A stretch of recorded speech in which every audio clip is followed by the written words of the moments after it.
E di që sa herë kalon ikën sinjale disa televizione, s'kemi që bëjmë, i kemi denoncuar për korupcione që kanë bërë, por besoj rrjetet sociale janë më të forta se ato televizione. Kur dalim protest, do të thotë që kemi bërë një gocim bërë. Dhe i bëjë thirrje SPAK-ut që të verifikojnë gjitha pronat nga Dërmiu, në Palas, në Janë, në Sabin, të cilat janë të lidhur në ngushtë me disa oligarkë.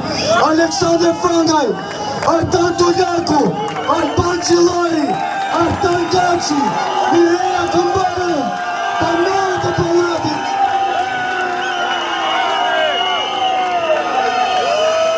Banorët e pallatit që u dojnë janë mëshirë të fatit. Ndërsa